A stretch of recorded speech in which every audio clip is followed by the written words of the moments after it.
and I will be doing your tour. And if you need me to repeat something or say something slower or whatever, just ask. That's fine. Or if you have questions, interrupt anytime. So we'll be going through the history of Chicago on its and how its geographic location has affected its history, and then the history of the rest of the country as well. So we're going to start right around the corner over here. Okay. Let's go.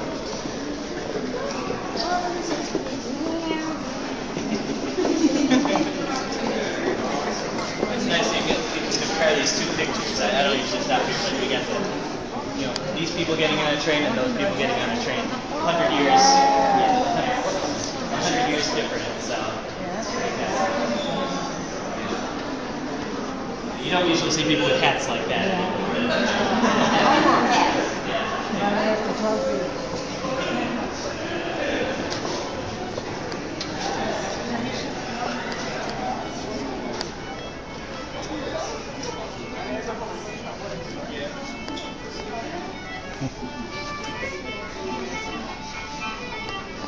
After the first tour, I get a little silly, so just let me know. Being too weird. Now, what levels do you all teach? High school. High school and elementary. There's some elementary too. Yes. Okay. Junior high school and high school and elementary. Okay, so you get the whole. Yes. Not college, but everything below. Yes. Okay. So, who were the first people in the Chicago area? The natives. The natives, right? Native Americans. Yes. Yeah. How about the first European group? French? Sorry? France? The French. Yep, absolutely. Yeah, the French. people. And the first two French people to come to this area were Marquette and Joliet. That's how we say it here. Marquette and Joliet. Not Romeo and Juliet.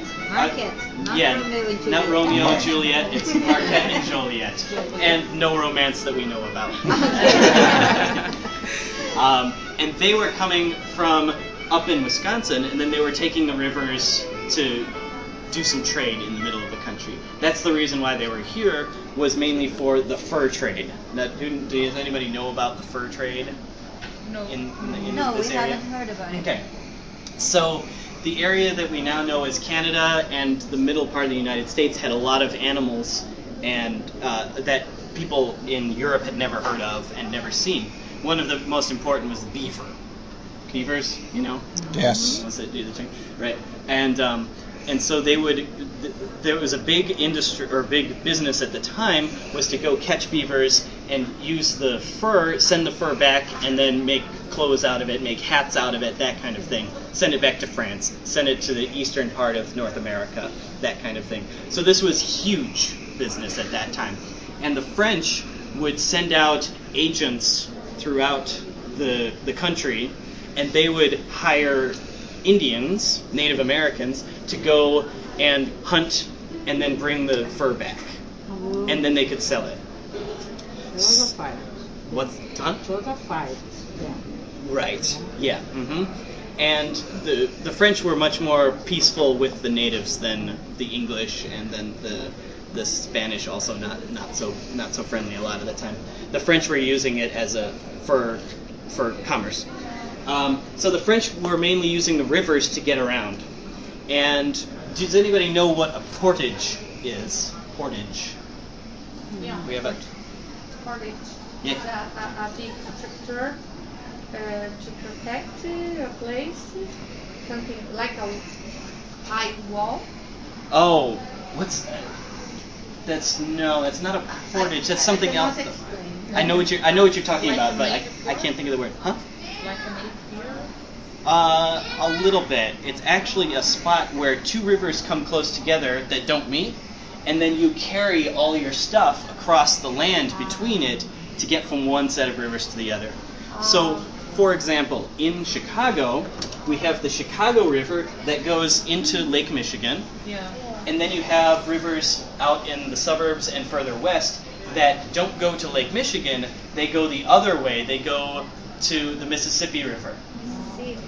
And so one of the reasons why people ended up here in the Chicago area was because there's this portage here where they would carry their stuff, to get from, for example, Lake Michigan over into the river system that goes to the Mississippi River.